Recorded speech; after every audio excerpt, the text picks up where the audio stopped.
What would you do differently if you were endowed with all of God's power?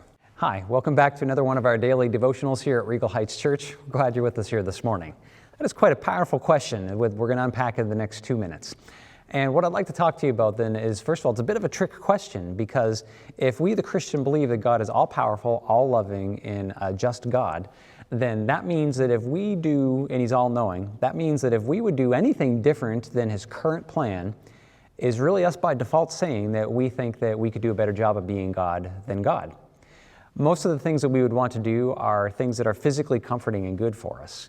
And if we had God's power to change things, like end world hunger. And these are all very noble things to think about and for us to work towards here on the earth. But I'd like to give you an example from Avengers Infinity War and Endgame to talk to you about how God's plan, His first purpose is to increase salvation. It is God's plan to seek and save those that are lost as His primary goal. And all the terrible things that happen to us in this life will be rewarded and made up for inside of 3 seconds of heaven. And I don't say that to minimize our pain. I say that to show you what is God's strategy, what is on His mind as of first importance. And sometimes what we see as a blessing to our creature comfort, it ends up being hard for our soul.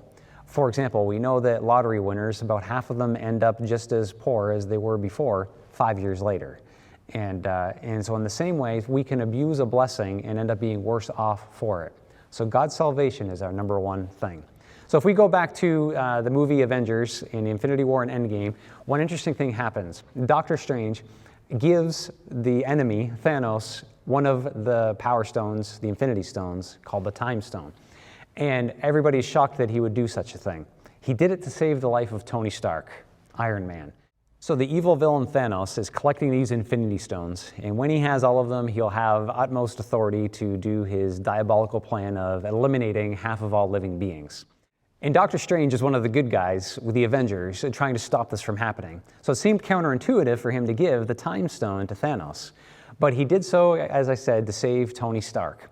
Now, in Infinity War, we learned that Doctor Strange, who has this ability to think out probabilities and see things into the future, quite a mystical fellow, that he sat and he calculated that they found that they had only 1 in like 14 million shot of actually, that was their odds to beat Thanos. But in that one scenario, he saw that it was Tony Stark that was the one that ended it all, which is why he traded it for his life. Because even though he knew he could keep it temporarily, he knew that for the greater good, he had to let it go. And so as we look at that when the actual end game happens, that Tony does figure it out. He's the one that puts the brains behind it and puts his own life on the line to see.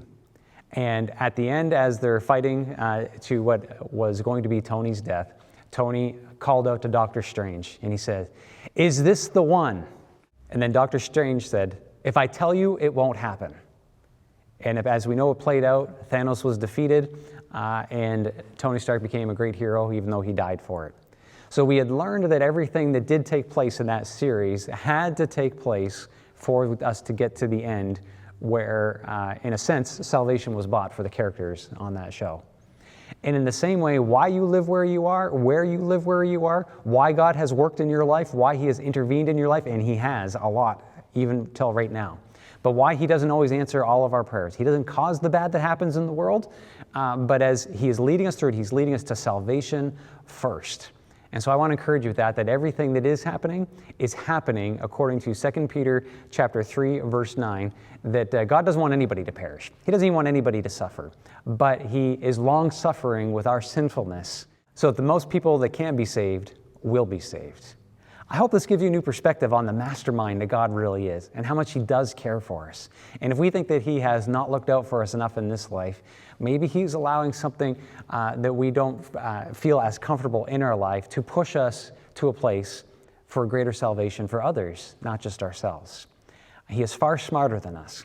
That's why if we lean into Him, if we learn from Him and His scriptures, and we pray to see how He works in our lives, we'll be spending time with the smartest, most magnificent-minded strategist of all time, of all creation. Our God is smart, and He is compassionate, and He will wipe away every tear from our eye. But He is collecting under this scenario, which is the best scenario possible. Think about that.